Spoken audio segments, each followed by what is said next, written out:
Mic check 1 2. It's the Y2K collector, and no matter which camp you fall into when it comes to the Switch 2 launch, I think there's one thing that we can all agree on, and I think that there's one thing that we're all happy about.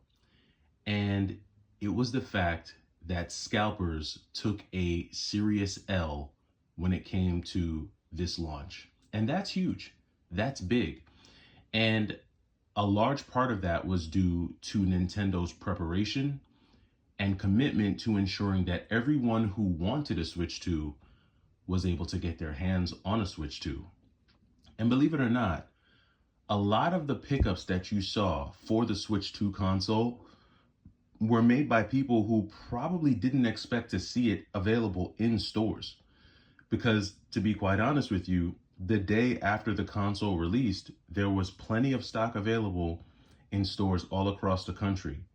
Now, don't get me wrong, as the went on and as now over a week has gone by, it has become more difficult to source. But for the most part, everyone who had their heart set on getting one, everyone who would have been probably a prime candidate for a scalper, those folks have already purchased their Switch 2s at MSRP, and this has left scalpers pretty much holding the bag. And it's a great thing. That's a great thing to know, especially for the gaming community, because we are a community that over the last 5 years has had to pay high prices for almost all the things that we love. When you look at the Nintendo GameCube, a lot of the GameCube games that we really like have soared in price. Games like Legends of Zelda Wind Waker, which is now a $75 to $85 game. Games like Pokemon Coliseum, which is like a $150 game. Chibi Robo, which is like a $200 to $250 game. A lot of these games have soared due in part to scalpers and resellers. And I think for a long time, the community has been waiting for them to take a humongous L. Well, now you can relish in this moment because the moment has come. And a lot of scalpers are taking the L for sure. And when you look at what the prices are for these things, when people are trying to list them on eBay in the aftermarket, these units aren't moving at the prices that resellers are asking. And this is a good thing. This is a good thing for the community. And I have to give my props, and I have to give, Nintendo their flowers for handling this in this way, because we've seen monumental failures on the parts of other companies who have also had console launches. Now, I don't necessarily want to reference the PlayStation 5 because when it came to Sony and the PlayStation 5, you have two instances where they came up short in this category. Obviously, you had the initial release of the PlayStation 5, which was hamstrung by logistical constraints caused due to the pandemic. It was caused by the pandemic, right? So logistics, it was a logistical nightmare. Getting consoles, getting the chips and the parts to make the consoles. It was just a very bad time for manufacturers in general. And I think that was what created just a huge shortage in availability of consoles for people who wanted them. And that created the prime opportunity for scalpers, which is why we saw the aftermarket prices for PlayStation 5 consoles that we saw. And then, so we can kind of understand that with Sony, and that's why I don't really get on them too much for that. And then you also have when Sony released the 30th anniversary PlayStation 5, which we knew that was going to be limited, right? Like Sony straight out the gate said that there's going to be a very limited number, especially when it came to the PlayStation 5 Pro bundle. We already knew that was going to be a limited thing. I think it was only 10,000 units, either 10 or 12,000 units of that. They were all going to be numbered. I think the numbers were going to be engraved on the console. So we knew that was going to be a very difficult item to get. And it was going to be a dedicated collector's piece, right? But then Sony, did one, they tried to appease the community by saying, okay, you know what, we're going to release, I think they released like 30, somewhere between 30 and 50,000 more 30th anniversary consoles, but they did those in the PlayStation Slim version, right? So, and for many of you who know the Slim, I think it was the Slim digital version.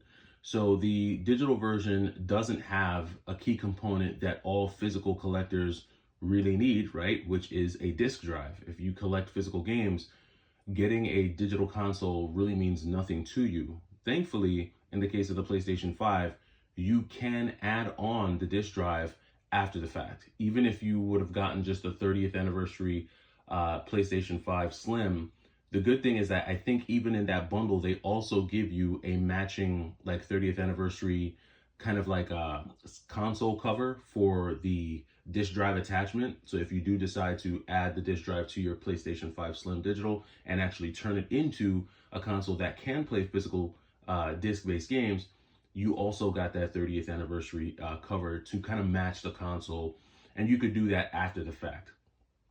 And I thought that that was a really good thing that Sony did, and which is why I picked up a digital console. But then there was something that I ran into, which was very troubling, and that was trying to get my hands on this guy.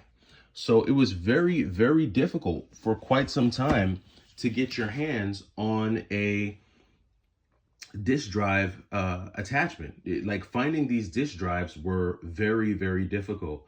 And I think even to a degree, even today, they still feel somewhat limited. Like I feel like if there were to be a mass, like if too many people were to try and buy this at one time, it would instantly sell out. And there was a point, I want to say between, probably between like October of last year, you know, all the way into the beginning of this year that you really couldn't find them. And these devices, these disk drives, which normally retail at $79.99, they were on eBay for anywhere between 120 and 160 bucks.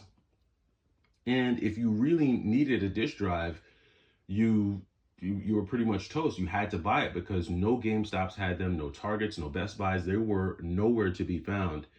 And it was just a constraint on these.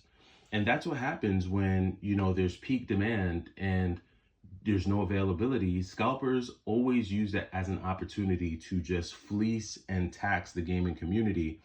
And at the time, I was really upset with Sony because I had just gotten my PlayStation 5. I think over the holidays, I had finally gotten a copy of Stellar Blade, and I was really eager to play it. But I kind of told myself, I'm not paying scalper pricing for a disc drive because I knew eventually they would come back in stock. And now they are back in stock, and you should be able to pick up one of these pretty easy. They're, like I said, they're 80 bucks. I don't know if they'll ever go down in price. It seems like hardware is just going up in price. But this is probably the most recent example of a major company not having enough supply to meet the demand and the impact of that when it comes to reselling and scalping. But just looking back at Nintendo, I think they did an amazing job here, just making sure that gamers got the console that they wanted, and making sure that everyone who wanted to be able to play their Switch 2 on release and at launch was able to do that. And I think they're also doing a great thing with the online service by giving us access to some of these more legacy titles, specifically some of these GameCube games that just not a lot of people are able to play because the physical versions of these games are just ridiculously expensive. So again, this is more of a celebratory video. I think we can all be happy about this, whether you're a fan of Nintendo or not, whether you're a lover of the Switch 2 or not. Anytime scalpers take an L, we as a community can absolutely rejoice. And I think this is a very cool thing. But let me know what you think about the whole reselling aspect of the Switch 2. Do you know anyone who paid scalper pricing for theirs? Where do you think it's going to go? And do you think this marks the end of maybe scalping for a while? I don't think scalping will ever truly go away, but do we see this? Is this like the beginning? Is this a sign of what's to come with the scalping market and the reselling market? Let me know what you guys think in the comments below, and I'll catch you in the next one. It's the Y2K Collector. Take it easy.